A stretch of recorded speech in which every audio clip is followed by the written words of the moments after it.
গতকালই courier service থেকে আমাকে ফোন করা হয় যে আমার প্লে বাটনটি চলে এসেছে, আর এর জন্যই আমি চলে আসি কাঙ্ক্ষিত কুরিয়ার সার্ভিস থেকে আমার প্লে বাটনটি নেওয়ার জন্য। একদম ভোরবেলা রওনা করেছি, এখন বাজে সকাল 8টা, আর তার মধ্যে তো অফিস এখন পর্যন্তই খোলেনি, তার জন্য ওয়েট করছি। আর পাশেই আমার বাইকটিকে দেখা যাচ্ছে, বাট কখন কুরিয়ার সার্ভিসটি খুলবে তার জন্য বসে রয়েছি। অবশেষে কুরিয়ার সার্ভিস থেকে আমার প্লে বাটনটি নিয়ে আমি বাড়িতে চলে এসেছি, আর এখন আমি আনবক্সিং করে দেখাবো যে এর মধ্যে কী আছে। তো ভিউয়ার্স, সবাই আমার সাথে থাকুন। আসলে আমি কখনো কল্পনাও করিনি যে এভাবে আমি নিজের হাতে আনবক্সিং করব একটি প্লে বাটন, আর সেটা আবার আমার নামের প্লে বাটন, অর্থাৎ আমার চ্যানেলের। একজন ইউটিউবারই বোঝে যে এই আনন্দটা কতটা দামি, কতটা বেশি এই আনন্দটা, তখন মনের ভেতর কতটা বেশি আনন্দ কাজ করে।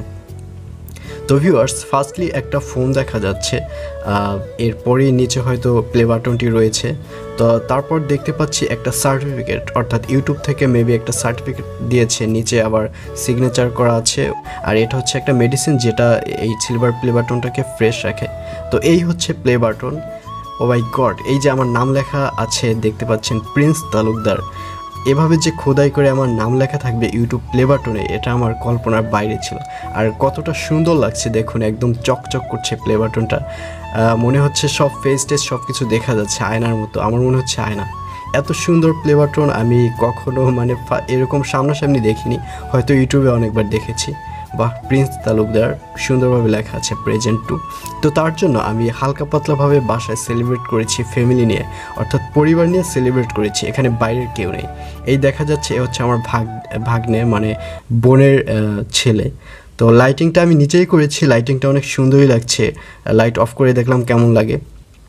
তো পিচ্চিটার হাতে প্লে বাটনটা দিলাম, ও প্লে বাটন নিয়ে অনেক উত্তেজিত, অনেক খুশি।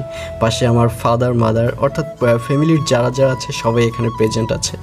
তো সে তো প্লে বাটন ছাড়বেই না একদম। তারপর তার কাছ থেকে প্লে বাটনটা নিয়ে ওখানে রাখতে দিলাম, কারণ এখন কেক কাটা হবে। প্লে বাটনকে সেলিব্রেট করার জন্য এখন কেক কাটা হবে, তার জন্য ওখানে রাখতে দিলাম। তো পিচ্চিটা আবার দাঁড়াতে পারে না, এর জন্য ওর জন্য চেয়ার নিয়ে এসেছি, যে চেয়ারের উপর দাঁড়িয়ে দাঁড়িয়ে কেক কাটবে। অনেক লম্বা মানুষ তো, এর জন্য চেয়ার নিয়ে এসেছি। আর ওদিকে সব কিছু অ্যারেঞ্জ করা হয়ে গেছে, এখন শুধু কেক কাটারই বাকি আছে। বাট মেবি মোমবাতিটা করার জন্য ওখানে গ্যাস লাইটটা আনতে ভুলে গেছিলো, মোমবাতি নিয়ে এসেছে। তো এবার আমি কেক কাটবো। সো সে আবার পার্টি স্প্রে ঝাঁকাঝাঁকি করছে, এবার পার্টি স্প্রে দেবে। পিচ্চিটা এবং আমি দুজনেই কেক কাটছি। মনের মধ্যে অনেক আনন্দ ফিলিংস কাজ করছে, বাট এটা ওখানে শেয়ার করা যাচ্ছে না, কারণ ওখানে বাবা মা দাঁড়িয়ে এবং তাদের সামনে অলওয়েজ আমি ভদ্র থাকি, এর জন্য বেশি হাসাহাসিও করতে পারছি না। ফার্স্টলি কেকটা পিচ্চিকে খাওয়ালাম, দেন ফাদার মাদার এবং অন্যান্য যারা রয়েছে তাদেরকে কেকটা খাওয়ানো হচ্ছে।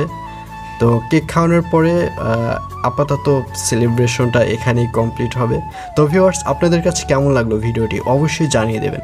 আর হ্যাঁ, পরিশ্রম হচ্ছে সৌভাগ্যের প্রতিশ্রুতি। আপনি যদি পরিশ্রম করেন, হার্ডওয়ার্ক করেন, তাহলে অবশ্যই আপনার সাফল্যের দ্বার প্রান্তে গিয়ে পৌঁছাতে পারবেন। আজকের ভিডিওটি এ পর্যন্তই। সবাই ভালো থাকুন, সুস্থ থাকুন, stay tune and see you soon.